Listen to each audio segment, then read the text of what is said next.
জানে না। এবার কি হবে? আমার খুব বড় ভুল হয়ে গেছে।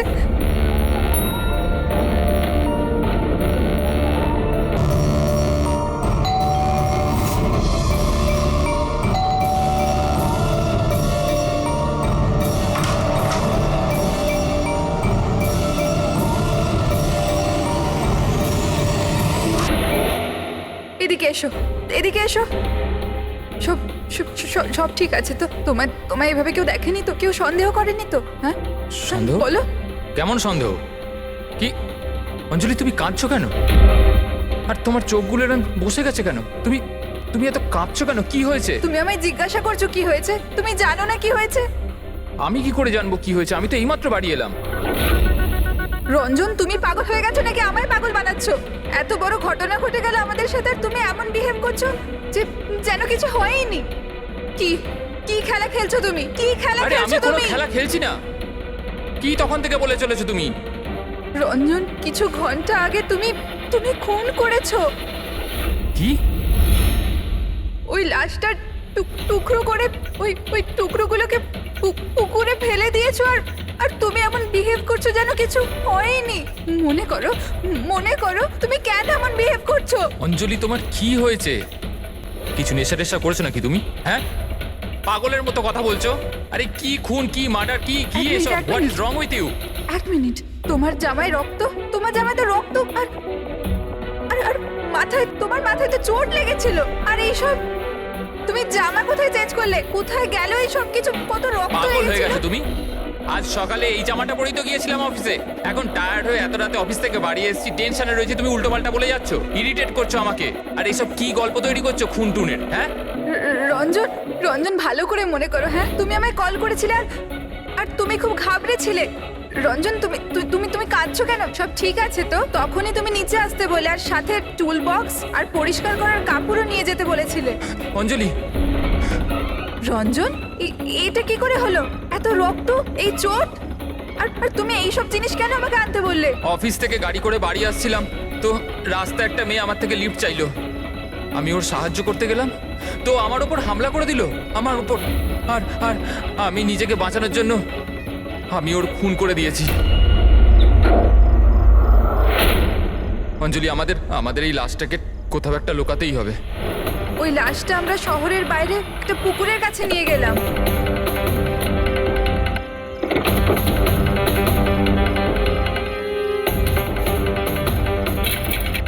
আর সেখানে তুমি বলার পর আমরা লাশটাকে টুকরো টুকরো করেছিলাম, সেগুলো প্লাস্টিক ব্যাগের মধ্যে ঢুকিয়ে আর আর ওই পুকুরে ফেলে দিলাম।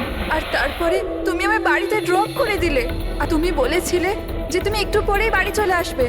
তুমি আমায় এটা বলতে চাইছো যে যাকে আমি চিনতামই না আমি তার খুন করে দিয়েছি? হয় তুমি স্বপ্ন দেখছো, নয়তো তোমার মাথায় কিছু একটা চলছে, সেটা আমি জানি না। আর যদি তোমার কথা একটু সত্যতা থাকে, ক্যান ইউ প্রুভ ইট?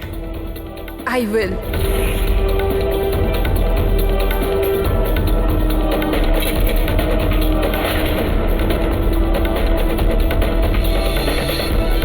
এই দেখো, আর এই দেখো। এবার বলো, প্রুফ চেয়েছিলে না তুমি? এই দেখো প্রুফ। এবার বলো, এই জামাগুলোতে রক্ত কোথা থেকে এলো? এমনটা নয় তো যে এগুলো তুমিই করেছো আর তুমি আমাকে ফাঁসানোর চেষ্টা করছো? আচ্ছা, এবার আমি বুঝতে পেরেছি। তোমরা সবাই মিলে আমার সাথে ইয়ার্কি মারছো না তো? ওখানে অফিসেও আমার কলিগেরা 1 মাস ধরে উল্টো পাল্টা বলেই চলেছে যে আমি তোকে ওখানে দেখেছি, আমি তোকে এখানে দেখেছি। আর আমি বলে বলে হাঁপিয়ে যাচ্ছি যে আমি ওখানে ছিলামই না। কিন্তু এখন যেটা তুমি করছো না, এটা কিন্তু ভুল করছো। এইসব একটা ইন্টেলিজেন্স চক্রান্ত, যেটা তুমি প্ল্যান করেছো। তুমি খুন করেছো অঞ্জলি, আর তুমি এটাতে আমাকে ফাঁসাতে চাও। আমি যাচ্ছি পুলিশের কাছে, সিআইডি কে ডাকবো। ছাড়ো। কেন এমন করছো? রঞ্জন, রঞ্জন, তুমি খুন করেছো, তুমি সিআইডি কে কেন ডাকছো?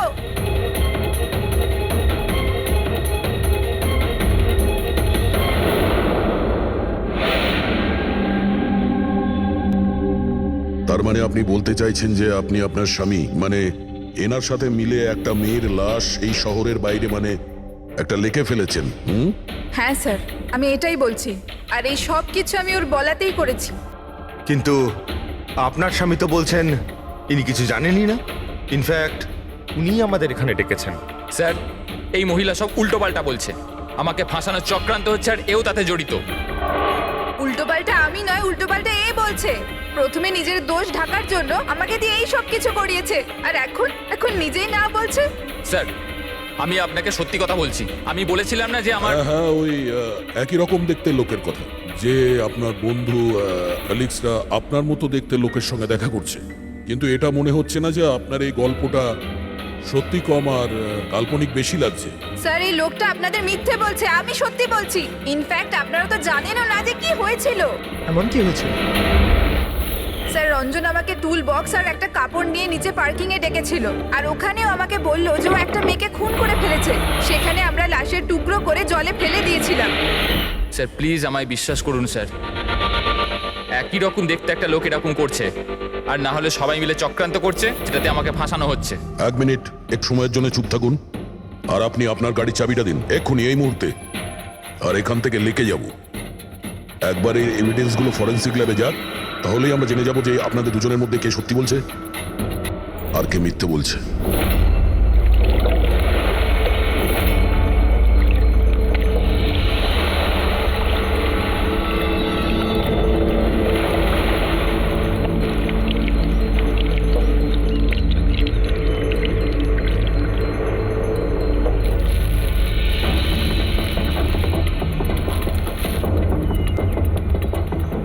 এই মেয়েটা কে? স্যার আমি কি জানি, আপনি আমাকে কেন জিজ্ঞেস করছেন? যা কিছু জানার এর থেকে জানুন না। স্যার আমি এই মেয়েটাকে চিনি না, আমি জানি না একে।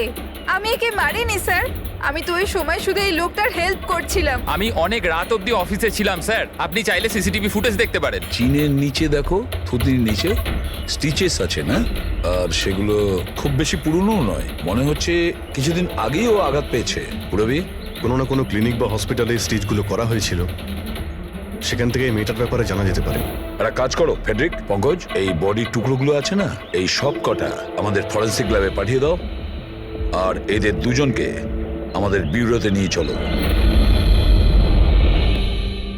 স্যার এ বলছে যে কয়েকদিন ধরে ওরই মতো দেখতে কোনো লোক ওকে ফাঁসানোর চেষ্টা করছে।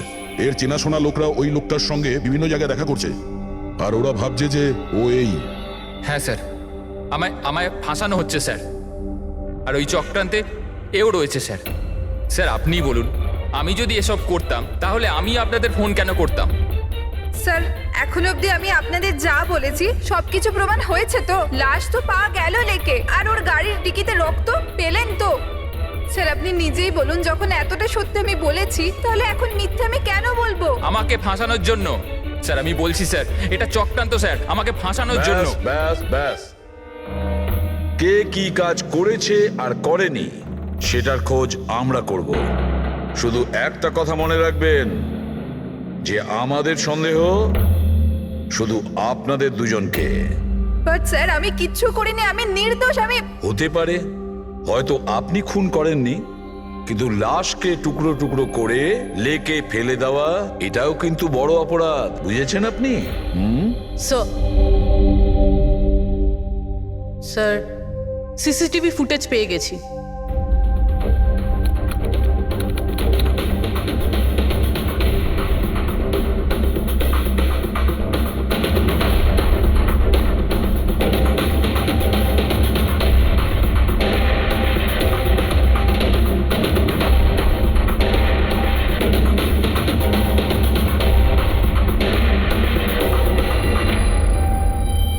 এ তো খালি। কিন্তু স্যার আমি সত্যি কথা বলছি, আমায় বিশ্বাস করুন, আমি ছিলাম অফিসে। আমি বুঝতে পারছি না কেন আমায় দেখা যাচ্ছে না স্যার। মিস্টার রঞ্জন, আইন বিশ্বাসের ওপর চলে না, প্রমাণ চাই।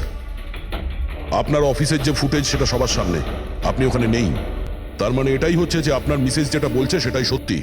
না না স্যার, আমি সত্যি কথা বলছি স্যার, আমি অফিসেই ছিলাম। আমি বুঝতে পারছি না যেটা কিভাবে হলো। হ্যাঁ, কিন্তু আপনার অফিস ফাঁকা দেখাচ্ছে কেন? স্যার রঞ্জন এই কোম্পানির সিইও, এই ফ্লোরে শুধু ওই থাকে, ও ছাড়া একজন পিয়নও আছে, সে সেদিনকে ছুটিতে ছিল। আচ্ছা, রঞ্জন বাবু ঠিক ওই দিনেই আপনার পিয়ন অ্যাবসেন্ট কেন? স্যার আমি সত্যি বলছি স্যার, আমি অফিসে ছিলাম। মিস্টার রঞ্জন, নিজেকে নিরপরাধী প্রমাণ করবার জন্য কোনো রকম প্রমাণ আপনার কাছে নেই, বুঝেছেন? আরে কুন্দন, ভালো হয়েছে তুই এসে গেছিস ভাই। এরা বলছে যে আমি কারো খুন করেছি। আরে আমি কাউকে কিভাবে মারতে পারি বল না, বোঝা না ভাই। এ করতে পারে না স্যার। স্যার এর জীবনে একটা মাছি পর্যন্ত মারেনি। হ্যাঁ এটা ঠিক যে ও মাঝে মাঝে খুব রেগে যায়, রাগকে কন্ট্রোল করতে পারে না। হ্যাঁ স্যার, অনেক দিন ধরে চিকিৎসা চলছে ওর, ওষুধপত্রও খান রঞ্জন দাদা, কিন্তু কখনো কখনো যদি ওষুধ খেতে ভুলে যায় তাহলে নিজেকে সামলাতে পারেন না। এই কথাটা তুমি আমাদের কেন বলনি? স্যার আমি ওই শুধু আপনাকে নয়, কাউকেই হয়তো বলেনি কথা। আমার ক্ষমতা চলতো তো তার এই বিয়েটা হতেই দিতাম না। আমি তো আমার মেয়ের কাছে হেরে বসে আছি। এই লোকটা তো একটা সাইকো সাইকো। এই রঞ্জন একজন মানসিক রোগী। এর পার্সোনালিটি ডিসঅর্ডার আছে। এর মাথা তো সেটাই মনে রাখে যেটা ও মনে রাখতে চায়, বাকি সমস্ত কথা তো এ ভুলে যায়। হতেই পারে স্যার যে খুনটা এই করেছে আর ভুলে গেছে। ব্যাপারটা হচ্ছে যে আমি আগে অসুস্থ ছিলাম, কিন্তু তারপর আমি ঠিক হয়ে গেছিলাম। আপনি এরম কেন বলছেন? কুন্দন কুন্দন তুই বল, আমি সত্যি বলছি কিনা। বৌদি আপনি বলুন না। আরে তুমিই বলো না। আপনারা আমায় এভাবে কেন দেখছেন? আরে আমি সাইকো নই, আমি অসুস্থ নই, কোনো মানসিক রোগ নেই আমার, একদম ঠিক আছি আমি। আরে বলো না বলো না। বাস, অনেক হয়েছে। এটা তোমার বাড়ি নয়, ব্যুরো। এই নাটক এখানে চলবে না। একটা কাজ করো, পাশের ঘরে গিয়ে এনাদের বসাও। যান। ওই দিকটা যান যান। সমস্ত প্রমাণ ওই রঞ্জনের বিরুদ্ধে, আর তাছাড়াও ওর আচরণটা ঠিক নেই। কিন্তু বুঝে উঠতে পারছি না, জানি না কেন আবার এই ব্যাপারটা এড়িয়েও যেতে পারছি না। ও বারবার আমাদেরকে বলছে যে অফিসের সিসিটিভি ফুটেজটা চেক করুন। আমি অফিসে ছিলাম। এতটা জোর দিয়ে কেউ বলতে পারে না। আরও একটা ব্যাপার স্যার, ফোন ওই করেছিল। কোনো খুনি এরকম কেন করবে? আর স্যার ওই ডিসোসিয়েটিভ পার্সোনালিটি ডিসঅর্ডার, হয়তো খুনটা করেছে আর তারপর ভুলে গেছে। এই রোগটাতে এরকমই হয় স্যার। হতে পারে, এটা হতেই পারে। একটা কাজ করি আমরা, এই যে সিসিটিভি ফুটেজ আছে না, এটাকে ল্যাবে পাঠাই, চেক করিয়ে দেখি এই ফুটেজটা কেউ কোনোভাবে এডিট করে চেঞ্জ করেছে কিনা। আর স্যার ওই একই রকম দেখতে ব্যাপারটা। ও এটা বলছে যে ওর বন্ধুরা ওর মতো দেখতে লোকটাকে দেখেছে, আর ওই লোকটা ওর বন্ধুগুলোকে চিনতেও পারেনি। চলো ওর বন্ধুদের সাথে কথা বলি, জিজ্ঞাসাবাদ করি, জেরা করি, তারপর দেখি ওদের কথায় কতটা সত্যি আছে। স্যার হতে পারে এই চৈতালি আর কুন্দন রঞ্জনের শুভাকাঙ্ক্ষী হওয়ার চেষ্টা করছে, হয়তো তা নয়। আর এদিকে শায়লা, উনি তো চানই এই দোষটা রঞ্জনের ওপর আসুক, যাতে ওনার মেয়েকে আর এই বিয়েটা করতে না হয়। স্যার স্যার যে মেয়েটা মারা গেছে ওর ফটো হসপিটালের ক্লিনিকে পাঠিয়ে দিয়েছি। ওকে শনাক্ত করা হয়েছে। ওর নাম হলো অনামিকা। দুদিন আগেই ওখানে গেছিল ওর আঘাত দেখাতে। অনামিকা, অনামিকা, এই অনামিকার পুরো ফোন রেকর্ড চেক করো, খোঁজ নাও এ কোথায় থাকতো, কি করতো, এর সঙ্গে রঞ্জনের কি সম্পর্ক ছিল।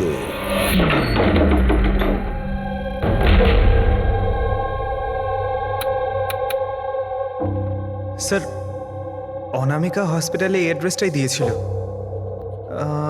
এবার কি করি? দেখা যাক, কোনো প্রমাণ নিশ্চয়ই পাবো। একটু আশেপাশে দেখো কোনো প্রতিবেশী আছে কিনা।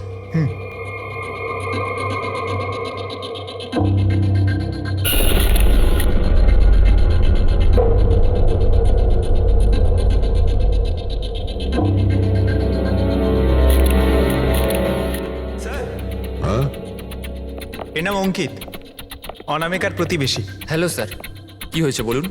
অনামিকা ঠিক আছে তো?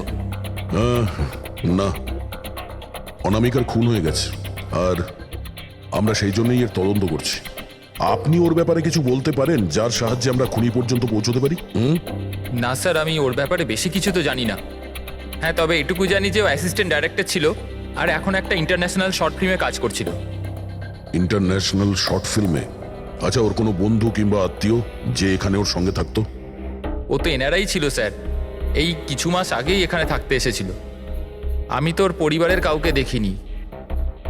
হ্যাঁ, ওর একটা বয়ফ্রেন্ড ছিল যার সাথে ও ঘন্টার পর ঘন্টা ফোনে কথা বলতো। ও ফোনে যার সঙ্গে কথা বলতো ও যে ওর বয়ফ্রেন্ড ছিল এটা আপনি কি করে জানলেন? স্যার আসলে আমি ওর কথাগুলো শুনেছিলাম। ও ব্যালকনিতে দাঁড়িয়ে ওর সাথে খুব জোরে জোরে কথা বলতো অনেকক্ষণ। আর ওদের কথা শুনে মনে হতো স্যার ওর বয়ফ্রেন্ড ভালো লোক নয়। ঝগড়া হতো খুব দুজনের। কথা শুনে মনে হতো নিজেদের মধ্যে মারপিটও করে। ইনফ্যাক্ট এই 2 দিন আগেই ওরা নিজেদের মধ্যে মারপিট করেছে। ওর মুখেতে সেলাইও পড়েছিল আর ওর চোখেও আঘাত লেগেছিল স্যার। আপনি দেখেছেন ওর বয়ফ্রেন্ডকে? আমি স্যার ওকে কখনো দেখিনি, কিন্তু ওর নামটা জানি স্যার। আচ্ছা, কি নাম কি ওর? Ranjan. Ranjan?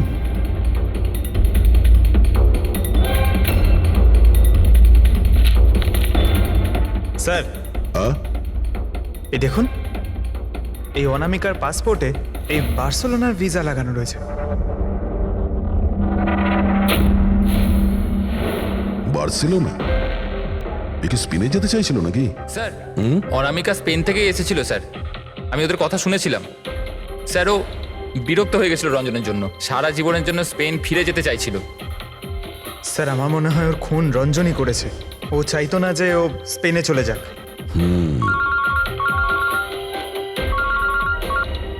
Hello, sir অনামিকার phone records পাওয়া গেছে। একটা নাম্বারে যেটাতে ও সবচেয়ে বেশি কথা বলতো সেটা রঞ্জনের কোম্পানির নামে রেজিস্টার্ড আছে। ও রঞ্জন, একটা কাজ করো, অনামিকার ফোনের শেষ লোকেশনটা কোথায় ছিল সেটা বার করো। অনামিকা কাল রাত্রেই আপনার হোটেলে ছিল? I am not sure sir. ছিল না? আমার তো মনে হয় না। ঠিক আছে, আমাদের আপনার হোটেলের সিসিটিভি ফুটেজটা চেক করতে হবে। Sure sir.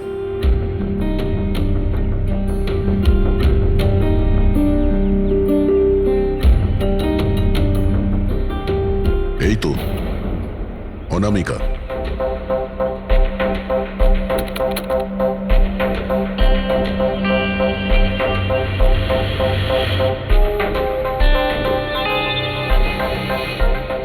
এটা কি ব্যাপার? ও ভেতরে গেল একটা হ্যান্ডব্যাগ নিয়ে আর বাইরে এলো একটা লাগেজ নিয়ে। আর সঙ্গে এই ছেলেটা কি? স্যার ও তো আমাদের বেল বয়। ওয়েল বয় কোথায় আছে এখন? কাল রাত্রে তুমি যখন ওই মেয়েটার লাগেজ নিয়ে বাইরে যাচ্ছিলে তখন ওর জন্য কেউ অপেক্ষা করছিল বাইরে? হ্যাঁ স্যার, একজন লোক তো ছিল, ওর জন্য ওয়েট করছিল। কে ছিল? লম্বা রোগা করে একজন ছিল। লম্বা রোগা করে?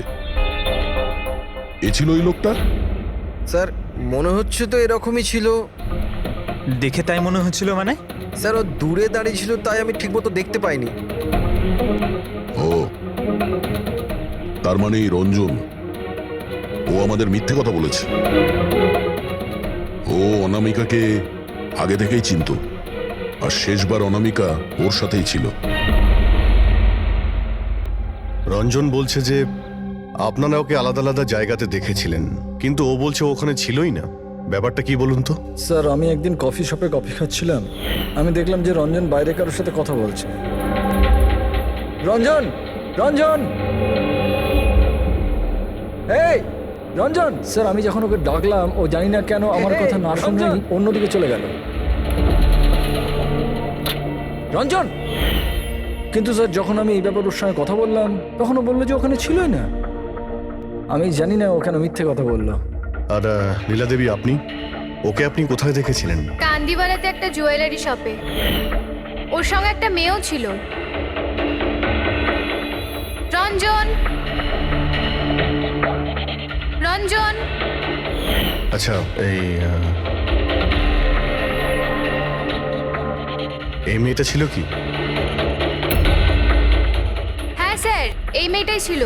কিন্তু যখন ওর সঙ্গে আমি ফোনে কথা বললাম, বলতে শুরু করলে আমি তো ওখানে ছিলামই না। আর তোমার সঙ্গে কি এটাই ঘটেছে? হ্যাঁ স্যার, ও বাজারেতে আমার সামনে দিয়ে যাচ্ছিল। আমি ওকে হাত দেখালাম, হাই বললাম, মদন রে, কিন্তু ও সরাসরি আমায় ইগনোর করলো, অটোতে বসে চলে গেল। এদিকে দেখ ভাই, আমি রঞ্জন, রঞ্জন! ঠিক আছে, thank you very much. Sir এদের কথা শুনে মনে হচ্ছে রঞ্জন ইচ্ছে করে ওদের সামনে এসেছিল আর এরকম বিহেভিয়ার করেছে। কিন্তু অভিজিৎ, কি কারণ হতে পারে? এরকম ব্যবহার কেন রঞ্জন করেছিল? না না না না, কিছু না কিছু গোলমাল তো নিশ্চয়ই আছে অভিজিৎ। যেখানে যেখানে এরা রঞ্জনকে দেখেছে না, দেখি ওখানে কোনো সিসিটিভি ফুটেজ পাওয়া যায় কিনা।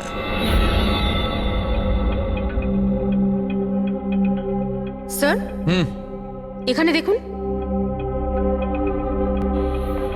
হ্যাঁ সালুকে, বস, কি পেলে?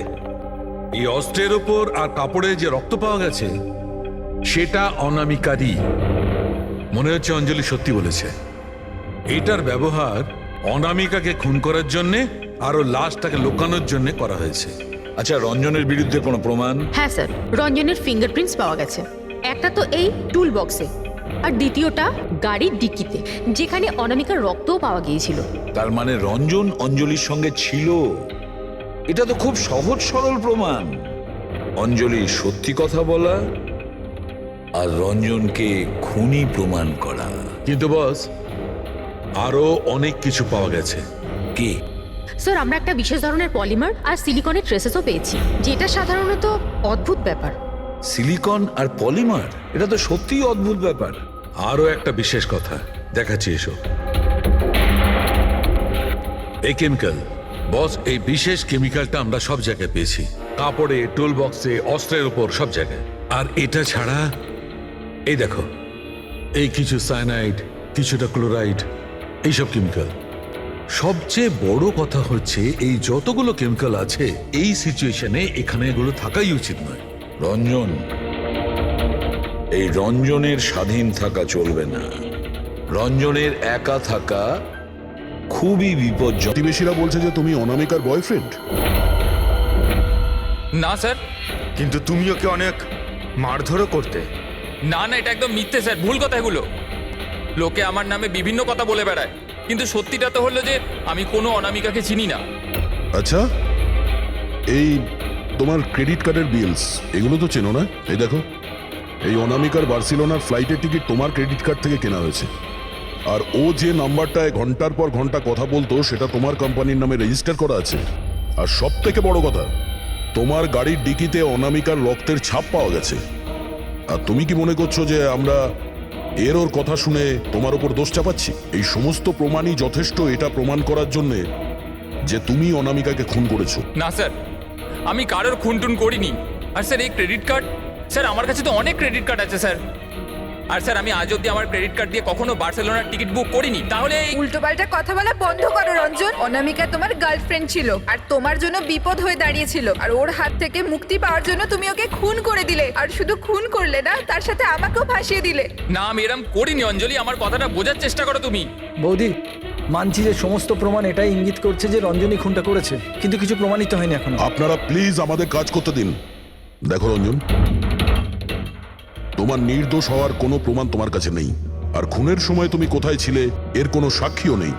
আর তোমার ওই অফিসে সিসিটিভি ক্যামেরা ফুটেজ, ওর মধ্যে তুমি উধাও। অনামিকার হোটেলের বাইরে তোমার গাড়ির দাঁড়িয়ে থাকা, তোমার গাড়ির ডিকিতে অনামিকার রক্ত পাওয়া, ফোন রেকর্ড, ক্রেডিট কার্ড বিলস, তোমার বাঁচার আর কোনো রাস্তা নেই। এই একই রকম দেখতে অ্যাঙ্গেলটা একবার পরিষ্কার হয়ে যাক, তারপর তোমাকে অ্যারেস্ট না করার কোনো কারণ আমাদের কাছে থাকবে না। ততক্ষণের জন্য তুমি এখানে নিজের বাড়িতেই নজরবন্দি থাকবে, ফ্রেডির তত্ত্বাবধানে। আর আপনারা তদন্ত শেষ না হওয়া পর্যন্ত আপনাদের মধ্যে কেউ এখান থেকে যাবেন না। ফ্রেডি, নজর রেখো। Sir, sir please sir, sir আমার কথাটা বোঝার চেষ্টা করুন, আমি কিচ্ছু করিনি। পূরবী, তুমি কি বলছো তুমি খেয়াল করেছো? হ্যাঁ স্যার, স্যার ইমেজ ফরেন্সিক এক্সপার্টরা কনফার্ম করেছেন এই রঞ্জনের ফুটেজের সাথে এডিট করা হয়েছে। এই ফুটেজটায় কিছু আউট অফ ফোকাস ব্যাপার আছে, যেটা থেকে এটা প্রুফ হয় যে এখানে কেউ একজন ছিল, যেটাকে খুবই ভালোভাবে ডিলিট করা হয়েছে। অন্য আর কেউ নয়, ও রঞ্জনই হবে। তার মানে ওর এই একই রকম দেখতে গল্পটা সত্যি। অনামিকার খুনের সময় ও অফিসেই ছিল। তাহলে ওর খুন কি করে করবে? একটাই লোক একই সময়ে দু জায়গায় কি করে হতে পারে? স্যার, সেই সব সিসিটিভি ফুটেজ পেয়ে গেছি যেখানে রঞ্জনের বন্ধুরা রঞ্জনকে দেখেছিল। কফি শপ, জুয়েলারি শপ আর মার্কেটে। দরজা খোলো, বাইরে বেরোতে দাও। আরে কেন আমাকে আটকে রেখেছো? খোলো, আমি বলছি খুলে দাও। এটা কি হচ্ছে? ওর আবার আগের মতো অবস্থায় নেই তো? খোলো। সে কি? তাহলে তো ওনাকে কাবুতে আনার নিশ্চয়ই কোনো উপায় থাকবে। শুধু একটাই ওষুধ আছে, ঘুমের ইনজেকশন। খোলো, আমি বলছি দরজাটা খোলো। আরে এইভাবে কেউ কাউকে আমার তো খুব ভয় লাগছে। মাথা খারাপ হয়ে গেলে আবার কিছু করে নেবে না তো? সব এক একটা রত্ন এখানে, আমি দেখছি। আরে কেন আটকে রেখেছো আমায়?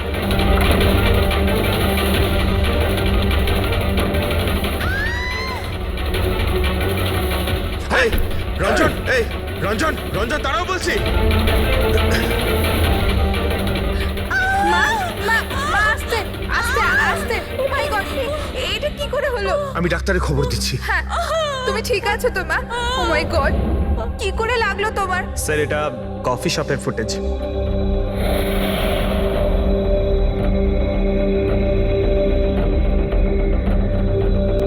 স্যার এবার জুয়েলারি শপ।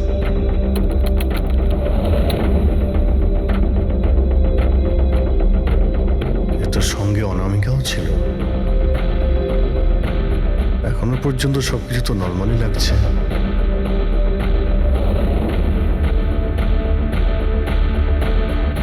স্যার এবার মার্কেট প্লেস।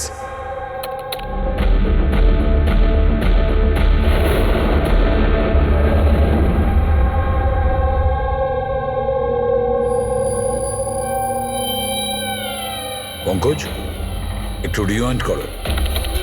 হ্যাঁ, আগে ওই রঞ্জনকে জুম করো।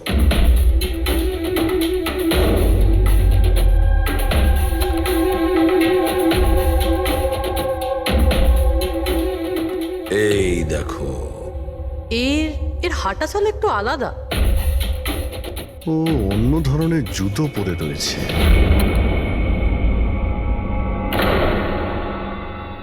কিন্তু এটা কি?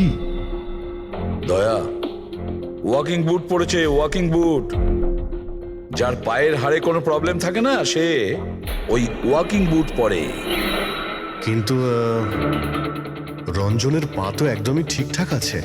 সেটাই তো, এটা তো হতেই পারে না। তাহলে ও কি? হ্যাঁ সালুকে বলো, কি এখনই? আচ্ছা ঠিক আছে, আমি আসছি। সালুকে ফরেন্সিক ল্যাবে ডেকেছে, এখনই যেতে হবে। চলো। হ্যাঁ ফেডরিক বলো, কি বললে তুমি? ঠিক আছে, হ্যাঁ ওখানেই থেকেও। ফ্রেডরিক বলছিল রঞ্জন পালিয়ে গেছে শায়লার উপর আঘাত করে। কিন্তু ফ্রেডি তো ছিল ওখানে। সেটাই তো। একটা কাজ করো দা, তুমি আর পঙ্কজ ওখানে চলে যাও, আমরা ফরেন্সিক ল্যাবে যাচ্ছি। আচ্ছা সালুকে, তুমি রঞ্জনকে গ্রেপ্তার করতে বারণ করেছিলে, ব্যাস ও তো ওদেরকে আঘাত করে পালিয়ে গেছে। আর তুমি এখানে এসব কি করছো? এখানে এখানে এরকম মিউজিয়াম সাজিয়েছো কেন? মিউজিয়াম নয় বস, তাহলে? এটা হচ্ছে সেই ধাঁধাটার জবাব যেটা আমরা সলভ করতে পারিনি। হ্যাঁ, রঞ্জন পালিয়ে যাওয়াতে আমার খুব আফসোস হয়েছে, কিন্তু আই এম শিওর তোমরা ওকে ঠিক ধরে ফেলবে। তোমাদের মনে আছে ওই যে কেমিক্যালটা আমরা ক্রাইম স্পটে পেয়েছিলাম? তো তার সঙ্গে ওর কি সম্পর্ক? সেটা আমি আপনাদেরকে বলছি। আপনি কে? এ হচ্ছে জগৎ। এক মিনিট, সবকিছু বুঝতে পারবে বস। বেহুল, হাই স্যার। এবার এর সঙ্গে আবার এই কেসের কি সম্পর্ক? আপনারা ওর সাথে একটু মন দিয়ে কথা বলুন, দেখুন সবকিছু জানতে পারবেন। এটা বলুন তো যে আপনি কে, আর এই কেসের সঙ্গে আপনার কি সম্পর্ক? এক মিনিট। এনার চোখগুলো দেখে তো কেমন যেন একটা মনে হচ্ছে। শুধু চোখই নয়, এনার তো পুরো মুখের মধ্যেই কিছু গোলমাল আছে অভিজিৎ, ফেসের ওপরে গোলমাল আছে।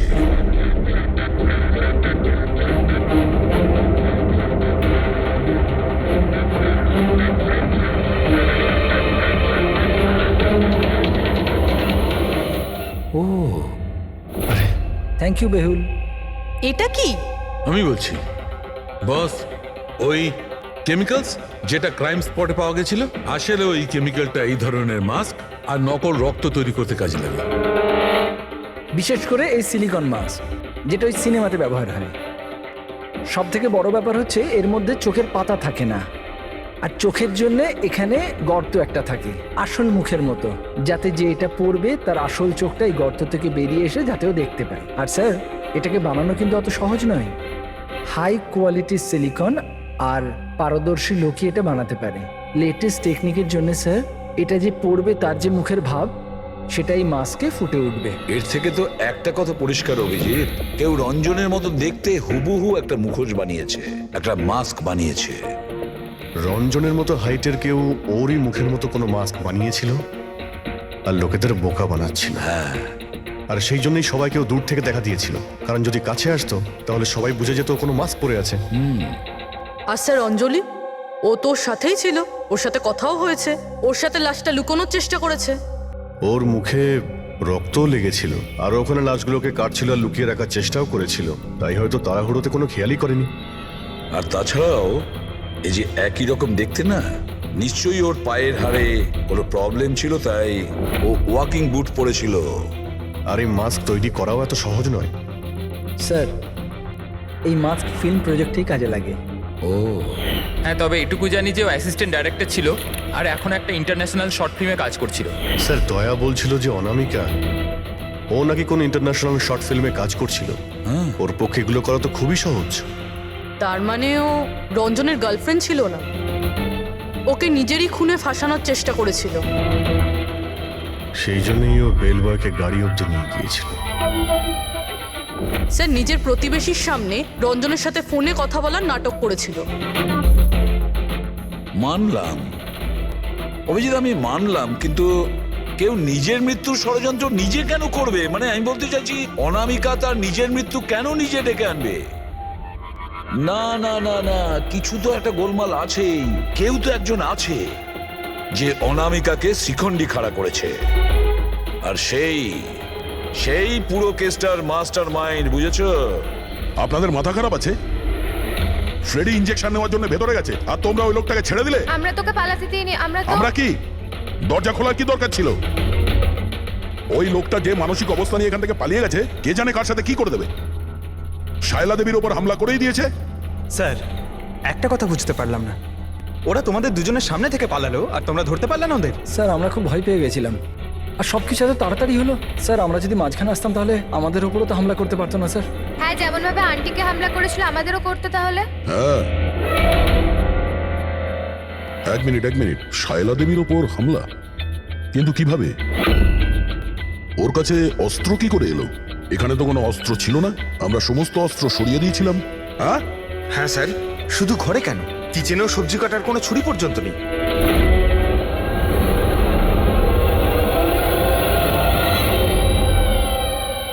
স্যার এ হলো আমাদের প্রোডাকশন হাউসের মেকআপ আর্টিস্ট, আর স্যার এ মাস্ক বানাতেও এক্সপার্ট। তুমি অনামিকার জন্য মাস্ক বানিয়েছিলে, তাই না? বানিয়েছিলে কি না? হ্যাঁ স্যার, উনি আমাকে টাকা দিয়েছিলেন, আর এটা তো আমার কাজই স্যার। তাহলে এটাও বলে ফেলো যে কাজটা কার জন্য করেছিল, এই মাস্কটা কার পরার কথা ছিল।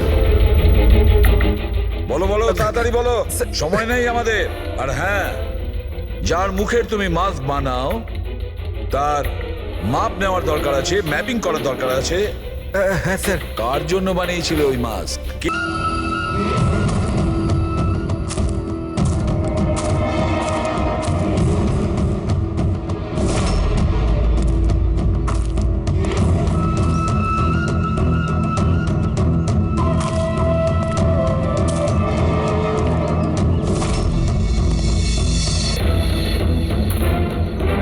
কে তুমি?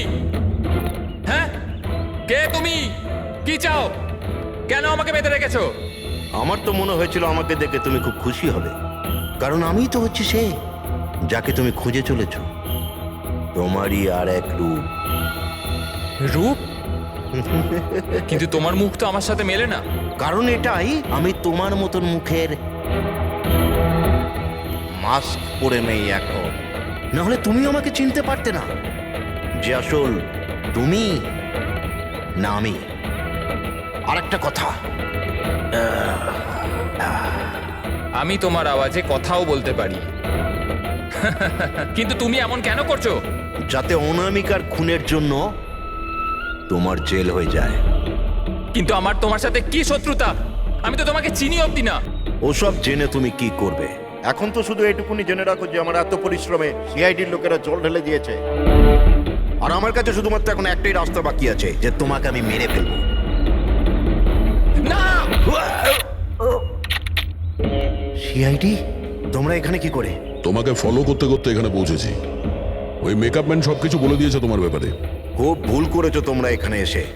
রঞ্জনকে তো আমি কিছুতেই ছাড়তে পারবো না, কারণ আমি ওকে মারবার জন্য কন্ট্যাক্ট নিয়েছি। কিন্তু এখন তোমরা ওর সঙ্গে মরবে।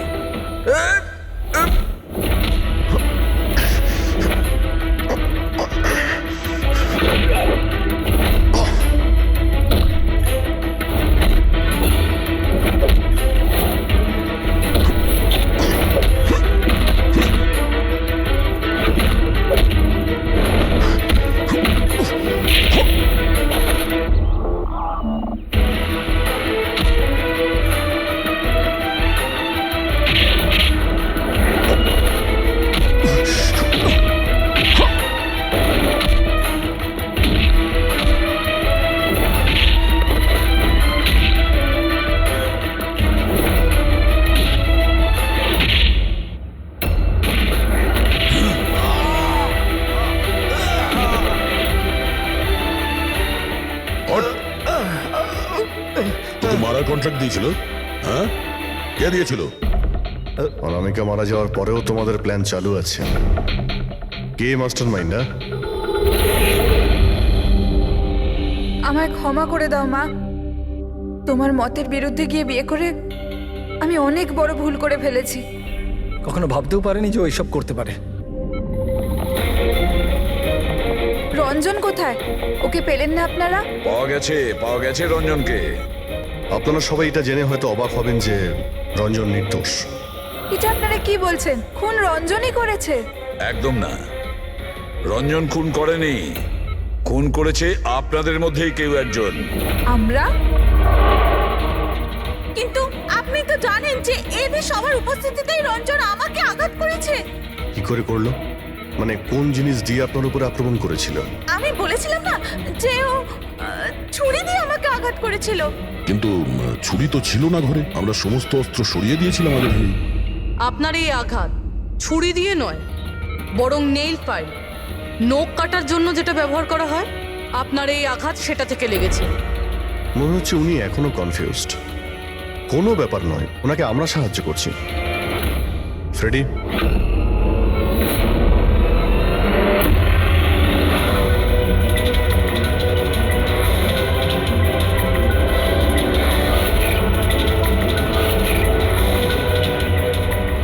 শাইলা ম্যাডাম, আমরা জানতে পেরে গেছিলাম অনামিকার প্রতিবেশী অঙ্কিত এসবের সঙ্গে যুক্ত। তো এই জন্য আপনি আমায় বাড়ি থেকে তাড়িয়ে দিয়েছিলেন, যাতে আমার কিডন্যাপ করে আপনি আমাকে খুন করতে পারেন। মা, তুমি এই খবরদার, খবরদার যদি আমাকে মা বলে ডেকেছিস তো। মা শব্দের অর্থ কি হয় তোমরা দুজন জানো? স্যার, এ আমার অনিচ্ছা সত্ত্বেও রঞ্জনের সাথে বিয়ে করলো আর আমার সাথে সব সম্পর্ক চিরদিনের মতন ত্যাগ করলো। আর আজ এরা আমার সম্পত্তির অধিকার চাইতে শুরু করেছে। এই সব এই রঞ্জনের কাজ।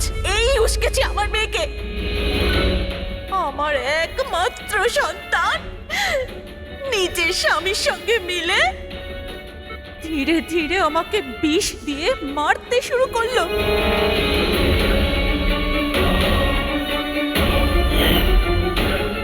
দুভোটা তাড়াতাড়ি করো অঞ্জলি, এটা নিয়ে গিয়ে মায়ের ঘরে রেখে দাও, যাও।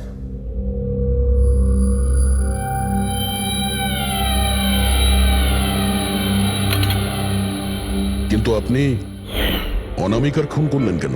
ওর কোনো দোষ ছিল না, কিন্তু আমার কাউকে তো একটা দরকার ছিল এই সব কিছু করার জন্য। কিন্তু আমি এদের দুজনকে শাস্তি দিতে চেয়েছিলাম যে রঞ্জনের ফাঁসি হয়ে যাক আর অঞ্জলির সারা জীবনের মতো জেল। শায়লা দেবী, এদের প্রতি আপনার ঘৃণা আপনাকেও এদেরই মতন অপরাধী বানিয়েছে। এদের দুজনের তো শাস্তি হবেই, আপনার প্রাণ নেওয়ার চেষ্টা করেছে বলে। কিন্তু আপনারও